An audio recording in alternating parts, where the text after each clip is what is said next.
Jesus 101, An Introduction to Jesus of Nazareth by Chamchoum. Dear viewers, this video offers a simple and accessible introduction to Jesus of Nazareth, free from doctrine and open to all backgrounds. It traces his life with a focus on context and historical insight, offering a grounded view of his world and message. Its aim is not to persuade, but to understand a figure whose influence continues to shape human history. I dedicate this video to the first disciples of Jesus, whose perseverance ensured that his life and teachings reached the world.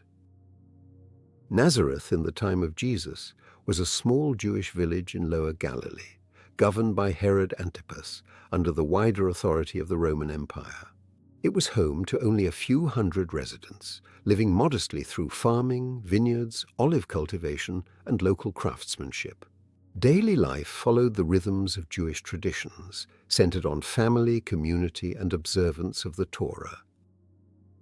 During the time of Jesus, several languages were used across Galilee and the wider region. Aramaic was the everyday spoken language of Jewish villages such as Nazareth. Hebrew remained the language of scripture, prayer, and religious study, heard in synagogue readings and liturgical settings. Greek was widely spoken throughout the Eastern Roman world and served as the common language of trade, administration, and communication between different cultures. In official contexts, particularly those involving Roman governance, Latin was used. The Annunciation. The angel Gabriel appears to Mary, a young Nazarene from a devout Jewish family. Betrothed to Joseph, a local carpenter, she is told that she will conceive a son through divine intervention, a child whose life will carry exceptional purpose. Startled and afraid, she nevertheless accepts the will of God. The birth of Jesus is set in the small town of Bethlehem, where Mary and Joseph travel for a census imposed across the region. With no proper lodging available, Mary gives birth in humble surroundings, placing the newborn in a manger. From these humble beginnings emerges a life that would resonate far beyond the quiet night of his birth. Name: Yeshua, a common Hebrew Aramaic name meaning God saves or God is salvation. As the message about him spread beyond the Jewish world, his name was rendered into Greek, the dominant language of the Eastern Roman Empire, as Iesus, since Greek had no direct equivalent for some of the sounds in Yeshua. From Greek, the name passed into Latin as Jesus, and in later centuries it entered English as Jesus. Childhood. Jesus is circumcised according to the covenant established with Abraham and grows up in Nazareth within a devout Jewish family. His childhood is shaped by learning the Torah, observing the laws, keeping the Sabbath, following kosher practices, and taking part in the religious festivals. He attends the local synagogue and, at the age of 12, accompanies his family to Jerusalem for the Passover festival, where his discussions with the elders reveal a depth of understanding that surprises those who hear him. Travels. After his bar mitzvah at the age of 13, Jesus traveled widely across different cultures in search of wisdom and spiritual understanding. He studied in Britain among the Druids, spent time in Egypt learning from the spiritual traditions of the region, and was taught by members of the Brotherhood of Luxor, an ancient mystery school. In India, Jesus studied with Brahmins, the priestly class of the Hindu tradition, responsible for preserving and teaching the Vedas, learning from their wisdom, philosophy, and ancient spiritual practices. He continued into Kashmir and Tibet, where he spent time among Buddhist monks, deepening his understanding of compassion and discipline. On his journey home, he traveled through Persia and engaged with Zoroastrian teachers.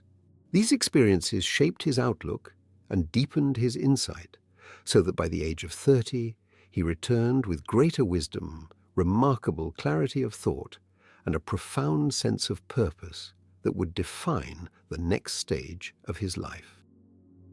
Baptism. Upon his return to his homeland, and at the age of 30, Jesus went to the river Jordan to be baptized by John, a well-known Jewish preacher calling people to renewal and moral reform. Jesus' baptism marked the beginning of his public life, signaling his commitment to the mission he was about to undertake.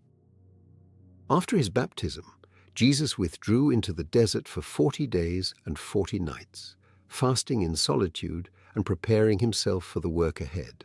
During this time, he was confronted by the devil, who challenged his resolve with temptations appealing to power, comfort, and authority. Jesus resisted each challenge, emerging from the desert strengthened in purpose and ready to begin his public ministry. From Jesus to Rabbi, he began his ministry by gathering followers from a range of social and economic backgrounds. As he taught openly, individuals were drawn to him for his wisdom, compassion, and clarity of vision. He formed a diverse circle of followers, including both men and women, who traveled with him, listened to his teachings, and witnessed his works. Message: Jesus taught that the journey towards God begins in humility. He spoke of gentleness, patience, compassion, and inner sincerity as the quiet virtues that anchor a life attuned to the divine. He called for a transformation of the heart, a release from bitterness, anger, and fear, and the cultivation of forgiveness, generosity, and peace.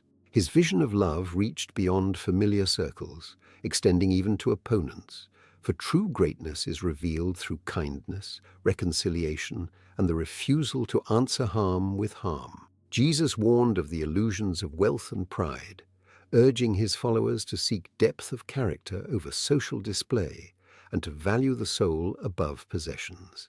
At the center of his teaching lay a single radiant command: to devote oneself to God wholeheartedly and to honor every neighbor with the same dignity, tenderness, and care one hopes to receive.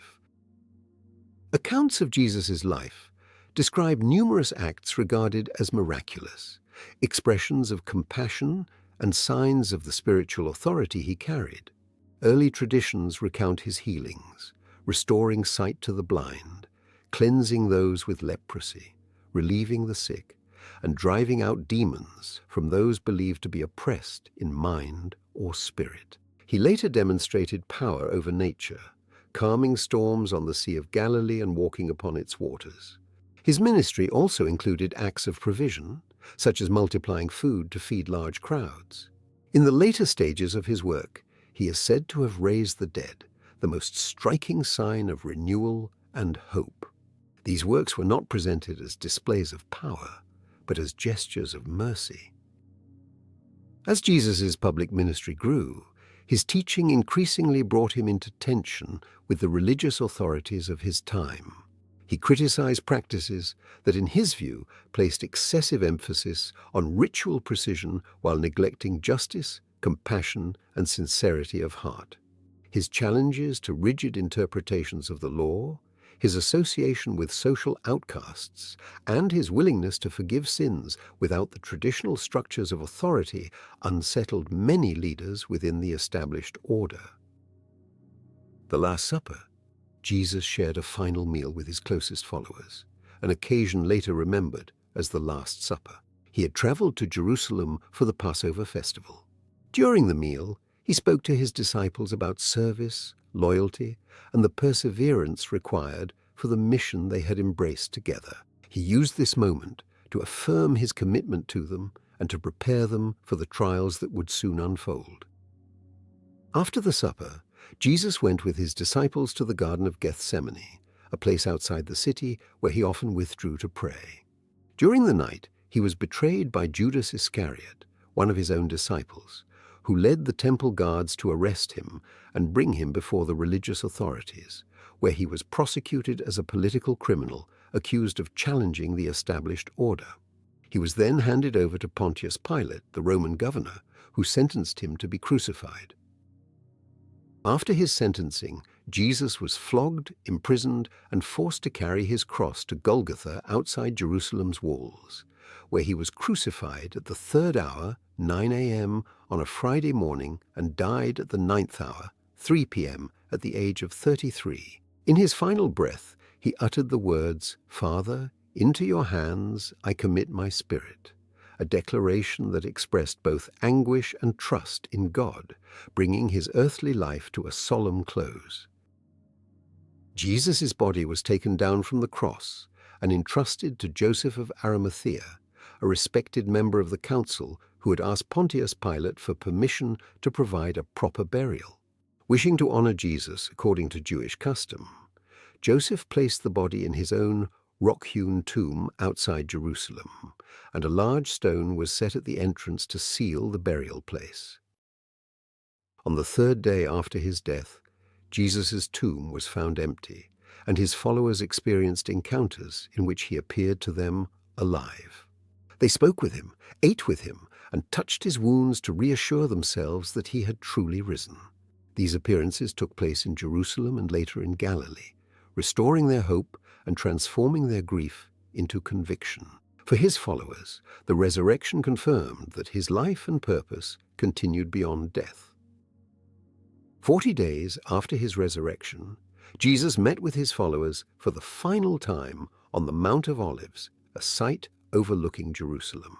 According to their testimony, he concluded his teaching and offered a final commission before being taken up into heaven in their presence.